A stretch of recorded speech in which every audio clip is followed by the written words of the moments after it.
છો બધા?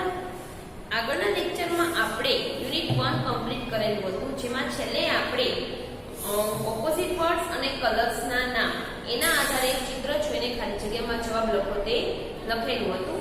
ત્યાર પછી આજે હવે આપણે જોઈશું પાઠ્યપુસ્તકમાં પેજ નંબર 35 ઉપર માય પેજ 1, જેમાં એક સ્ટોરી આપેલી છે. એ સ્ટોરી આપણે ભણી જ ગયા છીએ. આપણે જોશું એટલે ખબર પડી જશે, પણ આમાં થોડું અલગ હોય છે. પાઠ્યપુસ્તકમાં ખોલીને તમે જોશો તો એમાં તમને સસલા અને કાચબાનું ચિત્ર આપેલું છે. હવે સસલા અને કાચબાના ચિત્રના આધારે સ્ટોરી કઈ આવે તો આપણને ખબર જ છે કે સસલો અને કાચબો છે બંને રેસ લગાવે છે અને જેમાં કાચબો પેલા થઈ જાય છે. એ સ્ટોરી છે સસલા અને કાચબાની છે, પણ અહીંયા થોડી અલગ છે. એ જે ગુજરાતીની સ્ટોરી આપણે સાંભળેલી છે એમાં કાચબો છે ને વિનર બને છે, પણ એ પોતે ચાલીને અને વિનર બની જાય છે. પણ અહીંયા આપણે જોશું તો એ સ્ટોરીમાં થોડોક કંઈ અલગ જ છે. વિનર તો છે કાચબો જ બને છે, પણ એ કઈ રીતે વિનર બને છે એ થોડું અલગ છે. જોઈએ આપણે. સૌથી પહેલા હું આખી સ્ટોરી ઇંગ્લિશની બોલી જાઉં છું, પછી આપણે એનું ભાષાંતર સાથે સમજ મેળવીશું. A hare and a tortoise were neighbors. They lived in a forest. Once the hare laughed at the tortoise. You cannot overtake me. You are very slow. The tortoise said, let's run a race and see. The hare said, I run fast. You walk slow. I will win. They started the race. The hare ran fast. Soon it reached at the top of the hill. The tortoise was much behind. The hare thought, let me take some rest. Soon the hare was fast asleep. The tortoise also reached at the top of the hill. It woke up the hare. They were on the top of the hill. The hare said, thank you, you woke me up, but I will win the race. The tortoise said, let's see.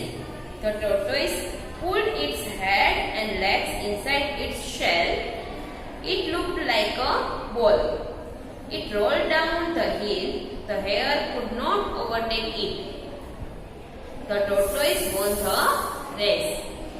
હવે અહીંયા આપણને ખબર પડી ગઈ કે છેલ્લે કાચબો છે એ રેસ જીતે છે. આપણે એનું ભાષાંતર સાથે થોડું જોઈએ અને સાથે સાથે આપણે એના સ્પેલિંગ પણ જોતા જઈશું. સૌથી પહેલા છે The hare and the tortoise were neighbors. આ પુસ્તકમાં તમને આપેલું છે A hare and a tortoise were neighbors. Hare એટલે કે સસલું. સસલાના બે મીનિંગ થાય છે, બે સ્પેલિંગ થાય છે. રેબિટ એટલે પણ સસલું થાય છે અને હેયર એટલે પણ સસલું થાય છે. આપણે એના સ્પેલિંગમાં જોઈએ. સૌથી પહેલા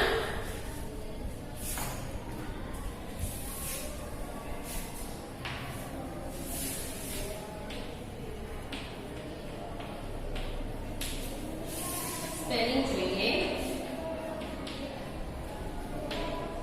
હેયર HARE, હેયર એટલે કે સસલું. ત્યાર પછી છે ટોર્ટસ એટલે કે કાચબો.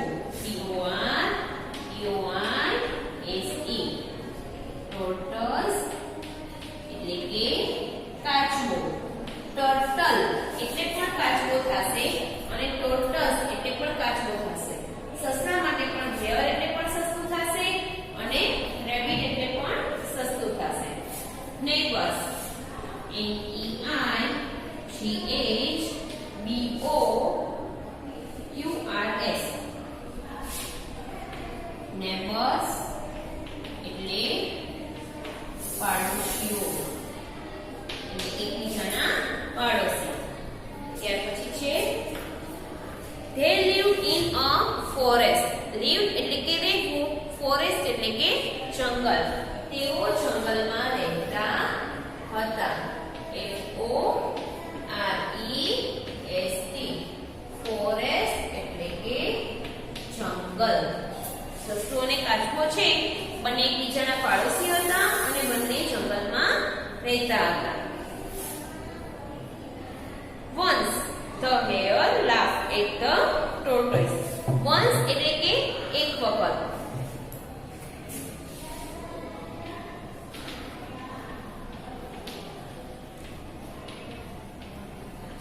એક વખત સસલું છે એ કાચબા પર હસે છે. હસે છે અને શું કહે છે? You can not overtake me. Overtake એટલે કે આગળ નીકળી જવું. આપણે ક્યારે હાઈવે ઉપર જતા હોય વાહન ચલાવીને તો ઘણીવાર એવું બને છે કે બે વાહનની એકબીજાને રેસ લાગતી હોય.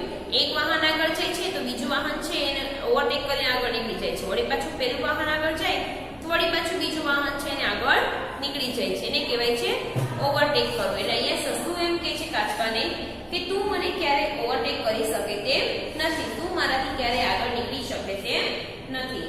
જોઈએ ઓવરટેક. OVERTAKE. ઓવરટેક એટલે કે આગળ નીકળી જવું. ઓવરટેક એટલે કે આગળ નીકળી જવું. The tortoise said, "Let's run a race and see." કાચબો એને કહે છે કે ચાલ આપણે બંને રેસ લગાવી અને જોઈએ કે કોણ આગળ નીકળી જાય છે.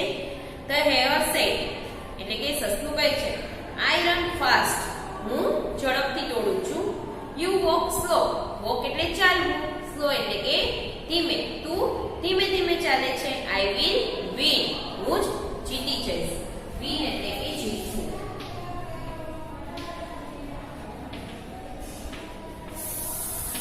Win એટલે કે જીતવું. ત્યાર પછી છે they started the race. તેઓ બંને રેસ લગાવવાની શરૂઆત કરે છે. The hare ran fast.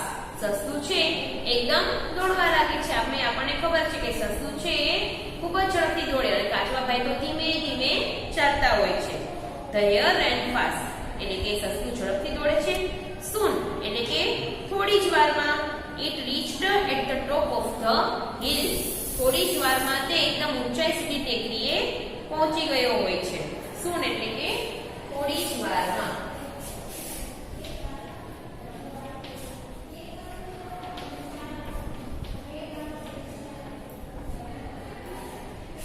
થોડી જ વારમાં સસલું છે એકદમ ઊંચાઈ સુધી પહોંચી જાય છે. It reached at the top of the hill. તે એકદમ ઊંચાઈ ઉપર ટેકરી સુધી પહોંચી જાય છે. hill એટલે કે ટેકરી.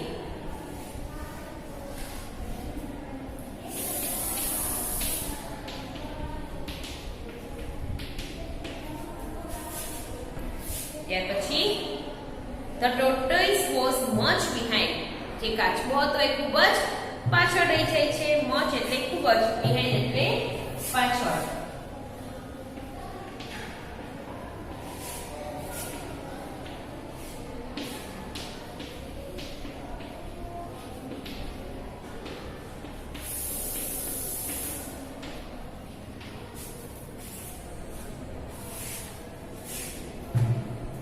Let અને the hare thought એટલે કે સસલું વિચારે છે let me take some rest. ચલો ને હું થોડો આરામ કરી લઉં.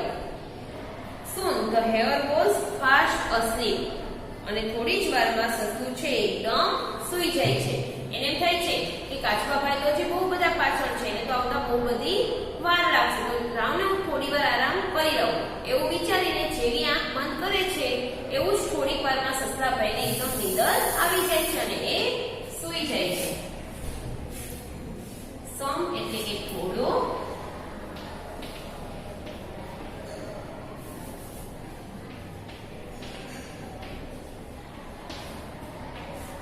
રેસ્ટ એટલે કે આરામ કરવો.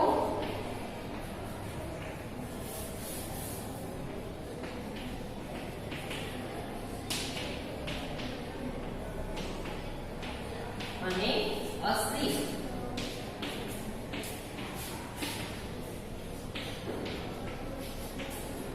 એટલે કે સૂઈ જવું.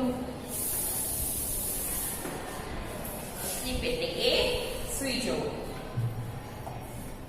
જોઈએ આપણે ફરીથી આટલાનું ભાષાંતર બોલી લઈએ કે સસલું અને કાચબો બંને એકબીજાના પાડોશીઓ છે. તેઓ જંગલમાં રહે છે. એક વખત સસલું છે કાચબા ઉપર હસે છે અને કહે છે કે તું મારા કરતા આગળ નીકળી શકે તેમ નથી, તું એકદમ ધીમે ધીમે ચાલે છે. કાચબો કહે છે સારું ચલો આપણે બંને દોડીએ, દોડવાની રેસ લગાવીએ અને જોઈએ કે કોણ આગળ નીકળે છે અને કોણ નથી નીકળતું. સસલું કહે છે કે તું ઝડપથી દોડી શકતો નથી, તું ધીમે ધીમે ચાલે છે, હું ઝડપથી દોડી શકું છું, એટલે હું જ વિનર થાઈશ, એટલે કે હું જ આ રેસ જીતી જઈશ.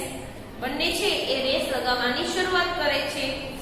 સસલું છે એકદમ ફટાફટ દોડી જાય છે અને થોડી જ વારમાં છે ટેકરીની ઊંચાઈ છે ત્યાં સુધી પહોંચી જાય છે અને કાચબો તો ખૂબ જ પાછળ હોય છે. સસલું વિચારે છે કે લાવ ને હું થોડી વાર આરામ કરી લઉં. એવું વિચારીને થોડી જ વારમાં સસલું છે એકદમ સૂઈ જાય છે, એટલે કે એકદમ ઊંઘી જાય છે. આપણે કહીએ ને કે ભર ઊંઘમાં છે એવી રીતે તે એકદમ ઘાટી ઊંઘમાં સૂઈ જાય છે. સ્પેલિંગ આપણે જોઈ લઈએ. હેયર HARE હેયર એટલે સસલું. ટોર્ટોઇસ TORTOISE ટોર્ટોઇસ એટલે કે કાચબો. NEIGHBOURS નેબર્સ એટલે કે પાડોશીઓ. ફોરેસ્ટ FOREST ફોરેસ્ટ એટલે કે જંગલ. વન્સ ONCE વન્સ એટલે કે એક વખત. OVERTAKE ઓવરટેક એટલે કે આગળ નીકળી જવું. WIN વિન એટલે કે જીતવું. SOON સૂન એટલે કે થોડી જ વારમાં. HILL હિલ એટલે કે ટેકરી. MUCH મચ એટલે કે ખૂબ જ. BEHIND બિહાઇન્ડ એટલે કે પાછળ. SOME સમ એટલે કે થોડું. REST રેસ્ટ એટલે કે આરામ કરવો. ASLEEP અસ્લીપ એટલે કે સૂઈ જવું. જોઈ લેશે બધા એકવાર.